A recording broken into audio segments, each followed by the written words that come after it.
मोदी की चुप्पी मोदी के बोल, राजेंद्र शर्मा की कलम से। जी हाँ, हम आपको बताएंगे मोदी की चुप्पी और मोदी के बोल। इससे पहले आप हमारे चैनल को सब्सक्राइब करें, बेल आइकन का बटन दबाएं। खबर आपको कैसी लगी कमेंट में अपनी राय जरूर दें। हैरानी की बात नहीं है कि संसद के 5 दिन के लिए प्रस्तावित किंतु 4 दिन ही चले।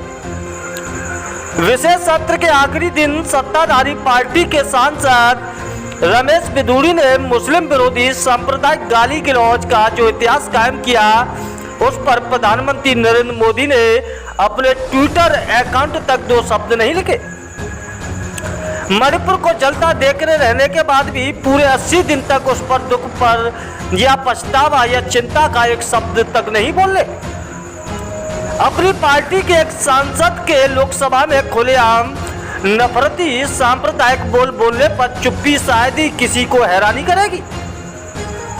उल्टे सच्चाई यह है कि प्रधानमंत्री की यह चुप्पी इस पूरे प्रसंग को सांप्रदायिक कंसोलिडेशन का ही हथियार बनाने की कोशिश में उक्त संसदीय कदाचार के बाद से ही सत्ता पक्ष के अन्य मुंह से निकले बोलों को ही आगे बढ़ाती है।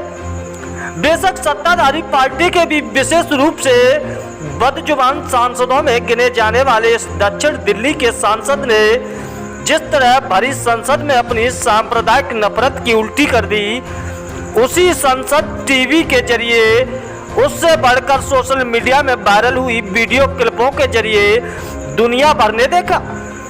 उसके बाद मोदी साहब की भाजपा ने नुकसान कम करने की भी कुछ कोशिश की है। इन कोशिशों में अपनी पार्टी के दोषी सांसद को कारण बताओ नोटिस दिया जाना भी शामिल है। यह दूसरी बात है कि सभी जानते हैं कि वर्तमान सत्ताधारी पार्टी में ऐसे कारण बताओ नोटिस तब तो झूठ मूठ की रस्म अदायगी से रत्ती भर ज्यादा नहीं होते।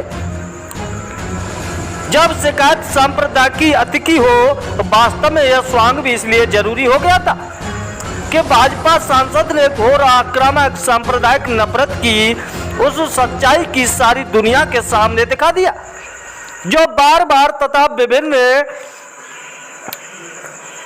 तरीकों से संघ के इकोसिस्टम में अपना काम तो लगातार करती आ रही थी, लेकिन तिनके की ओट बनाकर संसद के मंच पर पहली बार उसको खुलकर प्रदर्शन किया गया।